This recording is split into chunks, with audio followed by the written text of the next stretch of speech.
Bien, buenas tardes con todos, buenas tardes con todos los participantes de este primer Congreso Internacional en Expertos de Deportes de Combate. Quien les habla es el profesor Jairo Narrea Vargas. Tengo una licenciatura en nutrición, una maestría en educación, soy especialista en nutrición deportiva y tengo una certificación internacional AISA nivel 3. Solamente para contarles un poco sobre mi experiencia específicamente en el área de deporte de combate.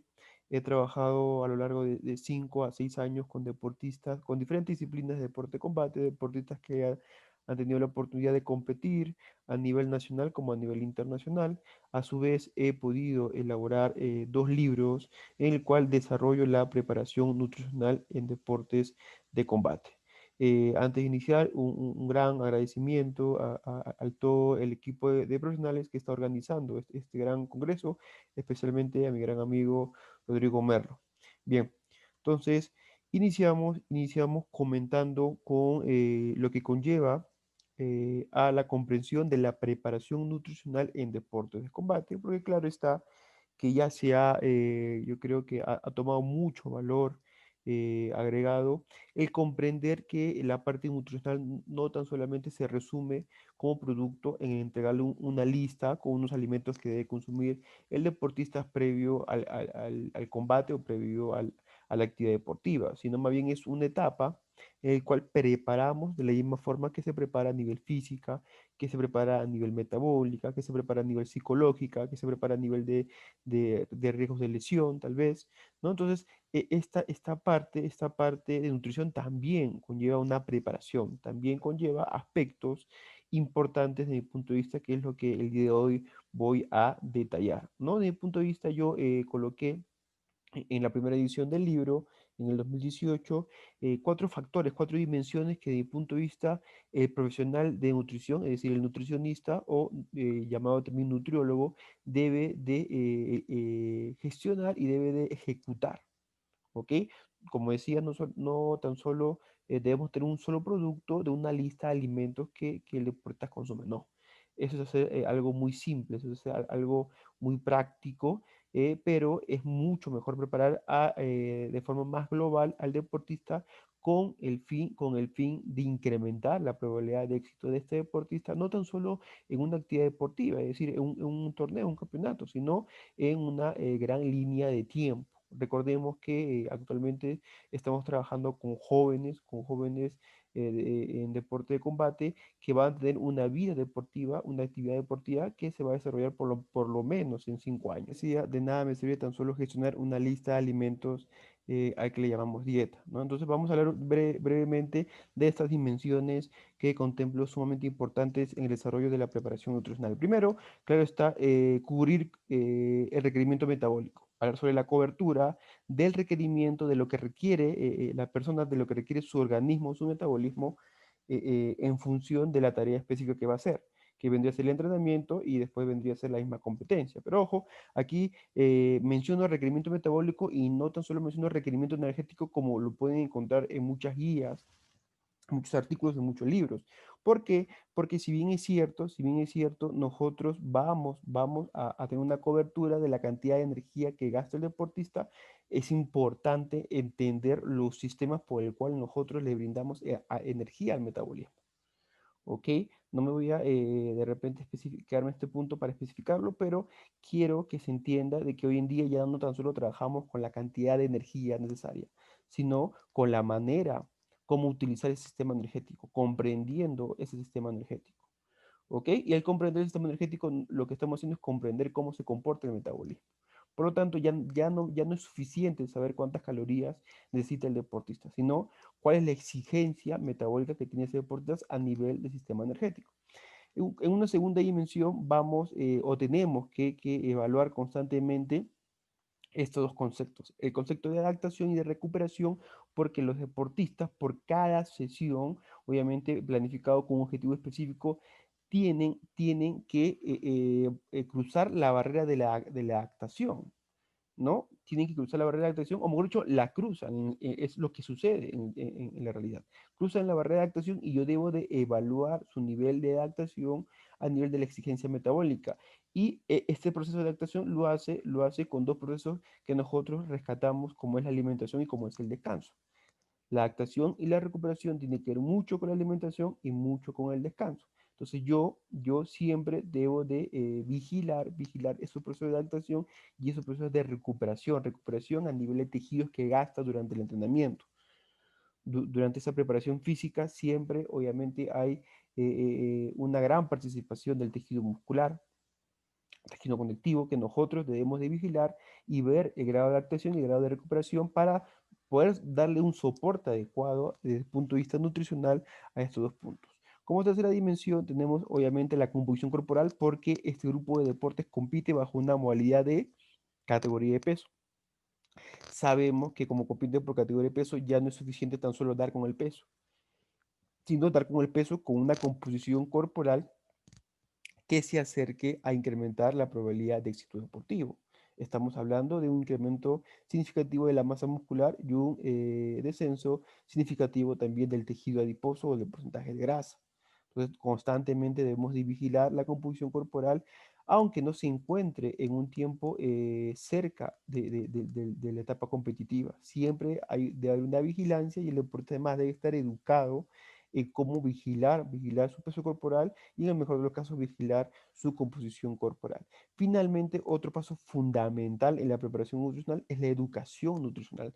Nosotros como profesionales no tan solo debemos de ejecutar la labor profesional, tan solo dando dietas, tan solo diciéndole qué es lo que debe consumir y y qué es lo que no debe consumir, sino educar de alguna forma al deportista para que él mismo intente crear un criterio de selección sobre alimentos, sobre momentos y sobre tipos de alimentos.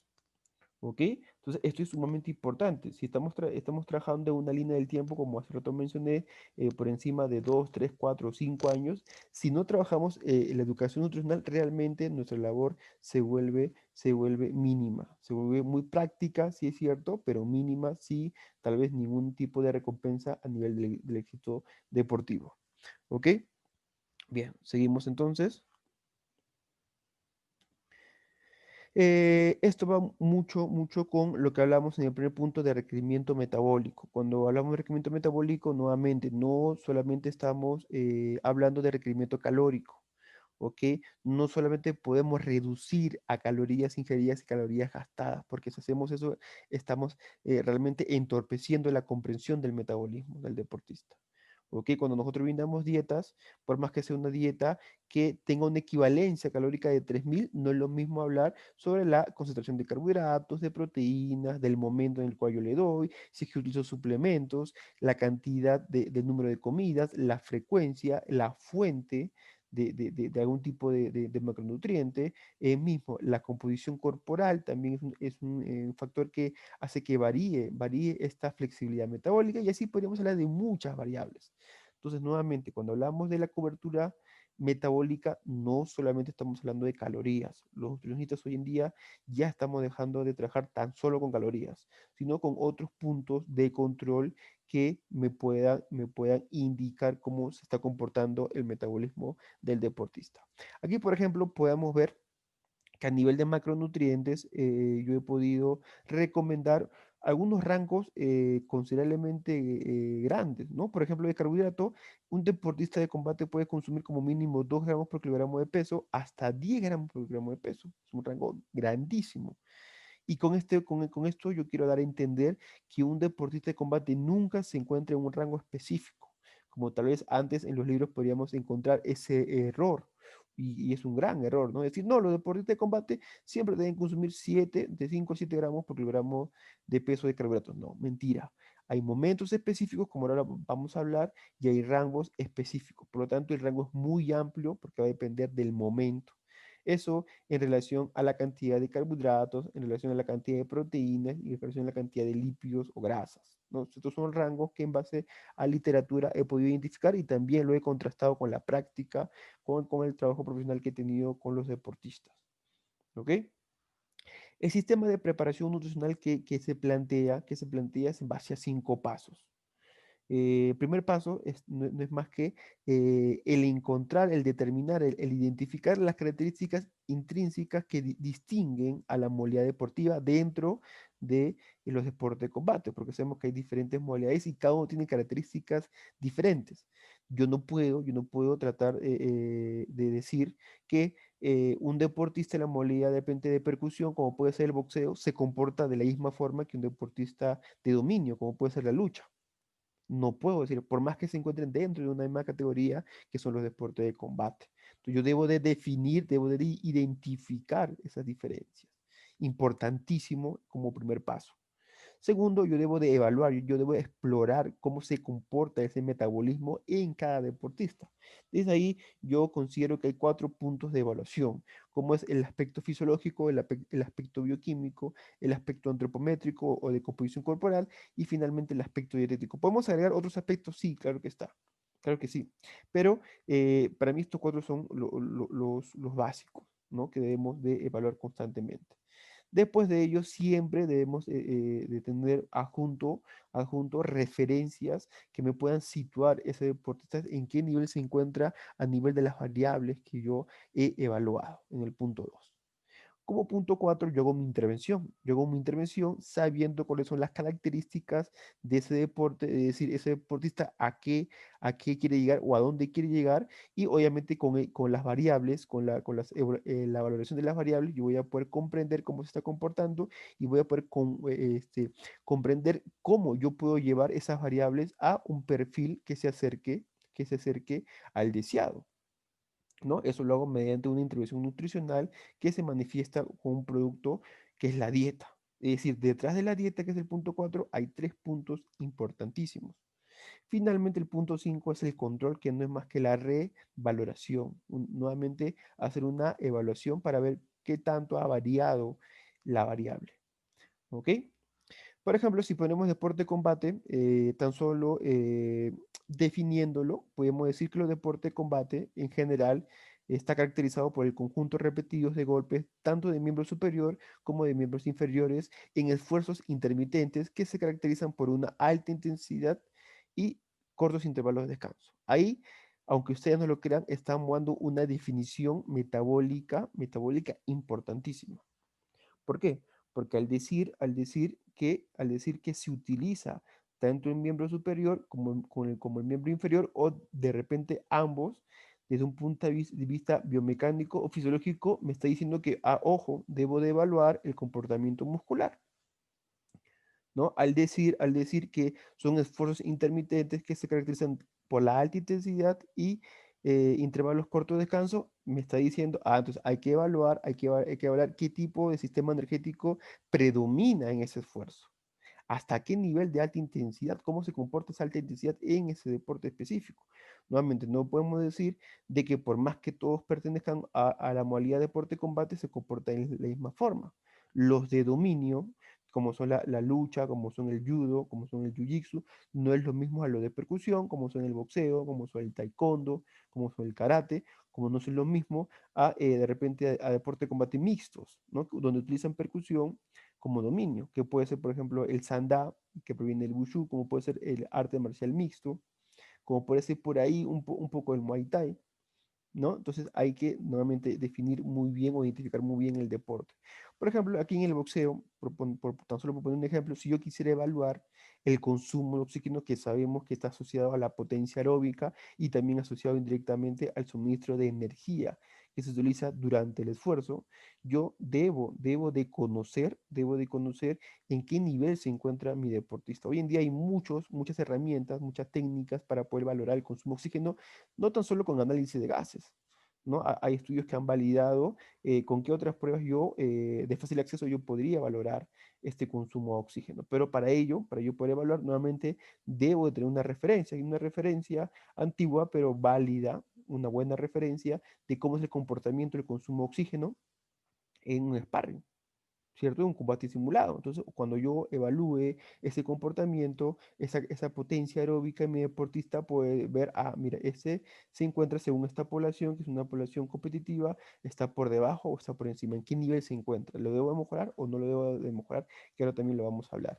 Igual el lactato, hay muchos estudios que lo valoran más que nada para ver la eficiencia del trabajo glucolítico, que ahora también lo vamos a mencionar brevemente cuando hablemos de sistemas energéticos. Pero también, ese mismo artículo, por ejemplo, en boxeadores, me da una tabla clasificatoria sobre el nivel de capacidad cuando hay concentración de lactato, ¿no? Y esto nuevamente tiene que ver mucho con la utilización del sistema energético por la vía glucolítica. Entonces yo puedo ver si mi deportista es capaz de concentrar altamente el lactato o no lo es. ¿Ok? Entonces, seguimos aquí vamos, contribución energética, lo que mencionábamos, ¿no? No solamente ver la cantidad de energía, sino de qué forma mi deportista lo puede utilizar, si tiene la capacidad o no la tiene capacidad. ¿Por qué? Porque antes se sabía que tan solo había dos fases, o mejor dicho, se denominaba dos fases a las fases de contribución energética, la vía anaeróbica y la vía aeróbica, que hoy en día se ha comprendido de mayor manera que es una forma inadecuada de denominar, ¿no? Y se ha podido de repente estructurar tres fases, como es la fase fosfagénica, que deriva del sistema ATP-fosfocreatina, la fase glucolítica y la fase oxidativa.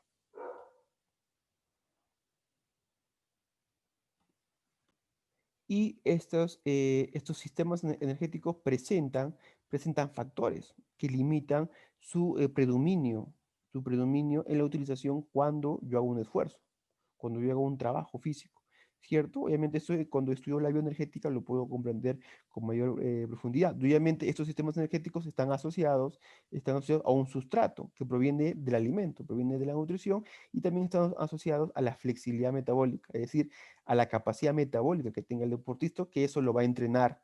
¿Cómo lo entrena? Con el mismo entrenamiento físico. ¿Ok? En la parte antropométrica también es importante, además de ir con el peso, ya habíamos dicho, evaluar la composición corporal, la cantidad de masa muscular, la cantidad de tejido adiposo. Por ahí hemos hecho diferentes estudios para ver qué tan importante es controlar otros factores por encima del peso, la masa muscular y el tejido adiposo, y hemos podido concluir de que lo suficientemente importante es tan solo medir el peso, la masa muscular y la masa adiposa, aún por encima de otras variables más específicas, como por ejemplo los índices, los diámetros o algunas longitudes óseas, ¿no? Ahí les dejo un artículo que es el que trabajamos años atrás. A nivel de dieta, es importante también explorar el comportamiento dietético del deportista. ¿Ok? Por deporte, por grupo deportivo o por el grupo en el cual yo esté trabajando. ¿Por qué? Porque no todos los deportistas tienen el mismo comportamiento a nivel de ingesta. Es importante saber cuál es el comportamiento dietético, al menos de los 2 últimos meses, para tener una aproximación de cómo se está comportando su metabolismo. Por ejemplo, aquí en un estudio vimos que en deportistas de combate, en la modalidad de Muay Thai, los deportistas que consumían suplementos casi siempre consumían más cantidad de calorías. Entonces, es un comportamiento que debemos evaluar si es correcto o no para poder corregirlo. Bien, y finalmente la preparación nutricional desde el punto de vista se puede dividir en dos puntos. Un punto en el cual yo encuentro una problemática nutricional específica en el cual yo voy a tener que resolver. Y por otra parte, una problemática determinada por otros profesionales que trabajan con el deportista que tienen como un objetivo deportivo, en este caso yo lo llamo como objetivo deportivo final. Por ejemplo, ¿cuáles son las problemáticas meramente nutricionales específicas que yo voy a evaluar y voy a poder determinar y debo de resolver? Por ejemplo, la anemia deportiva, la insuficiencia en el consumo de frutas y verduras, la insuficiencia en el consumo de fibra, la deshidratación, un mal comportamiento a nivel de la ingesta de agua, el uso inadecuado o inapropiado de suplementos, que es muy frecuente en profesionales de repente iniciantes, y el inadecuado consumo alimentario para la rehabilitación corporal. Recordemos que la modalidad de deporte-combate siempre hay un alto riesgo de lesión, siempre hay episodios donde el deportista se lesiona. Y si yo no tengo un plan para el deportista, para un consumo de una rápida recuperación, como ya hemos hablado, también eso lo debo de corregir. Y por ahí hay otros problemas que otros profesionales han encontrado, han determinado y que la nutrición perfectamente podría entablar o resolver, como por ejemplo mejorar la fuerza, mejorar la potencia aeróbica, dar con el peso en la categoría. Entonces ahí el lenguaje que yo maneje con los otros profesionales que trabajen con el deporte es importantísimo. Primero es importantísimo comprender el lenguaje universal que se maneja en deporte de combate. Las bases fisiológicas, las bases bioquímicas, las bases biomecánicas, las bases a nivel de prescripción o periodización del entrenamiento. Por más que yo no ejecute esa rama, debo de conocer para tener un lenguaje apropiado con los demás profesionales y de esa forma encontrar problemas, porque mientras más problemas yo encuentre, mi labor nutricional va a ser mucho más específica. Y de esa forma también se ejecuta una periodización nutricional. ¿Qué es lo que hacemos con esta periodización nutricional? Lo que hacemos es evaluar primero las cargas que se va a dar de cada macronutriente y que éstas deben y tienen que estar adjuntas al objetivo de la preparación física. Porque recordemos que la dieta no es única. La dieta depende del esfuerzo que realice. Y el esfuerzo lo prescribe o lo controla el entrenador, el preparador físico. Nuevamente, yo debo de comprender su lenguaje para poder estimar las cargas apropiadas al esfuerzo. Por ejemplo, en esfuerzos donde yo desarrolle de repente más velocidad, por ejemplo, en este caso, voy a darle mayor cantidad de proteínas y mayor cantidad de carbohidratos, porque así me está demandando el esfuerzo. En esfuerzos donde yo de repente realice un mayor volumen de trabajo de moderada intensidad, probablemente yo consuma más lípidos, o sea, yo le dé más lípidos a mi deportista y de repente menos proteínas, porque es lo que menos va a utilizar. Entonces, yo debo de afianzar la periodización nutricional con la periodización del entrenamiento.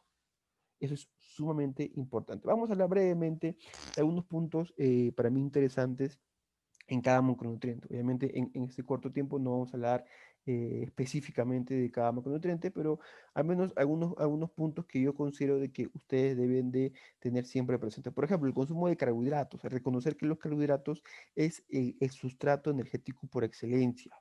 Hoy en día vemos una carbofobia muy determinada, no necesariamente por una población deportiva, sino por una población físicamente activa, que a veces tergiversa el mensaje y hace que los deportistas comiencen a dudar y comiencen a adoptar comportamientos donde se suprima la ingesta de carbohidratos. Ojo, el carbohidrato es el sustrato energético por excelencia en el ámbito deportivo. ¿Ok? Eso siempre hay que reconocerlo. Si yo le estoy dando poco carbohidratos, me debo de preguntar si realmente la exigencia o el esfuerzo que está soportando mi deporte lo está haciendo bien o no lo está haciendo bien. ¿Ok? ¿Por qué? Porque hay mucha relación con la capacidad glucogénica, es decir, la capacidad de almacén que yo tengo cuando ingiero carbohidratos hacia la llegada de la fatiga muscular. La fatiga muscular o la llegada de la fatiga muscular está determinada de mi punto de vista, por tres puntos. La intensidad del esfuerzo, la intensidad del ejercicio, la capacidad glucogénica, que como hemos dicho depende mucho de la cantidad de carbohidratos que yo consumo, y obviamente la capacidad o el rendimiento metabólico que está determinado en este caso por la capacidad enzimática. Si yo reduzco la ingesta de carbohidratos, estoy reduciendo la capacidad glucogénica y me estoy acercando más a la fatiga. Por eso es que hay a veces muchos deportistas que llegan muy rápido a la fatiga, tendiendo un buen rendimiento metabólico. ¿Ok? Entrenadores que le dan mucha carga a nivel de intensidad y llega muy rápido a la fatiga y se preguntan, pero ¿por qué llega la fatiga si él tiene un buen nivel de rendimiento? Ah, porque no está consumiendo la cantidad de carbohidratos, porque por ahí escuchó, vio un video en internet o le comentó un compañero que reduzca la cantidad de carbohidratos para perder peso. Entonces hay que ver muy bien ese aspecto. ¿Ok? Hay que tener mucho, pero mucho cuidado con ese aspecto. ¿Ok? En cuanto a carbohidratos, es importante siempre mencionar qué tipo de carbohidrato es el más recomendable en este tipo de deporte. Yo casi siempre trabajo con carbohidratos complejos, casi nunca prescribo azúcar, nunca prescribo miel de abeja, nunca prescribo chancaca o ningún tipo de azúcar. ¿ok? Vigilar siempre la carga glicémica por encima del índice glicémico, pero por lo menos debemos de conocer qué es el índice glicémico y siempre manejar el timing. El timing es importantísimo en la prescripción de carbohidratos, porque no es lo mismo darle 80 gramos de carbohidrato en una sola comida que darle 40 gramos de carbohidratos en dos comidas. ¿Ok? El metabolismo lo asimila de diferente forma. ¿Ok? Por eso hablamos bastante de la frecuencia de alimentos. Aquí, por ejemplo, en el libro yo intento hacer una recomendación según niveles de exigencia del deportista. Para deportistas recreativos, para deportistas amateur o para deportistas profesionales. En términos general, el deportista de combate requiere de 6 a 8 gramos por kilogramo de peso de carbohidrato. ¿Ok? Hago una especificación por tiempo de comida, durante el entrenamiento, ante el entrenamiento y post-entrenamiento. ¿Ok? Aquí, según lo que estipula la Sociedad Internacional de Nutrición Deportiva, en la cual soy miembro, se recomienda niveles de carbohidratos según el tipo de actividad. Este es un cuadro que yo he adaptado para que se pueda entender según colores, pero se podría decir de que en este artículo van a poder encontrar esta recomendación de forma general. Los lípidos o las grasas, otro punto importantísimo. No hay mucha cultura de consumo adecuado de grasas, más que todo grasas insaturadas, lípidos insaturados. Ojo, ojo que el nivel de recuperación, el nivel de adaptación tiene que ver mucho, mucho con el consumo de los lípidos. ¿Ok? Y nuevamente, si estamos hablando de un deporte donde hay un alto riesgo de lesión, el tener una mala cultura de lípidos es un gran punto en contra, ¿no? Hay diferentes formas de clasificar a estos lípidos. Normalmente el que más se escucha es la clasificación número 2 o número 3. Nos quedamos con esta clasificación 2 para poder explicarlo de mejor forma. ¿Cuáles son los que más se recomiendan? Los insaturados, porque justamente esos insaturados tienen presencia de enlace doble, lo que hace que estos tipos de lípidos se puedan oxidar de mejor forma, de que se puedan utilizar o de que aporten una funcionalidad al metabolismo, mediante que los saturados, como no tienen el doble enlace, no aportan muchos beneficios sobre la salud cardiovascular. ¿Ok? Finalmente tenemos a las proteínas como último macronutriente. Y las proteínas, claro está, en realidad es uno de los nutrientes que más se habla en los deportes, justamente por su asociación a la función del crecimiento de las proteínas musculares, es decir, a la creación del músculo, ¿cierto? Las proteínas estructuran el músculo y estructuran otros tejidos. Aquí, por ejemplo, en ese artículo, que es uno de los artículos más citados, vemos que las proteínas manifestadas por los aminoácidos se relacionan directamente al incremento de la formación de proteínas que conforman mi músculo. Ojo, ojo, pero aquí están viendo que no todo tipo de aminoácido tiene esa gran relación. Aquí vemos, por ejemplo, los aminoácidos representados por la leucina. Y más que por leucina, diría por los aminoácidos esenciales. Los aminoácidos esenciales son los que favorecen al incremento de la creación de las proteínas musculares, que es lo que yo más quiero cuando realizo un entrenamiento, ¿cierto? Por eso es que se habla bastante o se habló un buen tiempo sobre la diferencia que existe entre la proteína animal y la vegetal.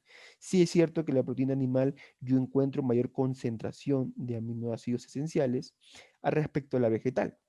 Pero ya hoy en día se sabe con alguna evidencia, no hay una gran evidencia, pero con alguna evidencia de que independiente de la fuente, sea animal o vegetal, la cantidad de aminoácidos esenciales es lo que me ayuda a incrementar la funcionalidad muscular.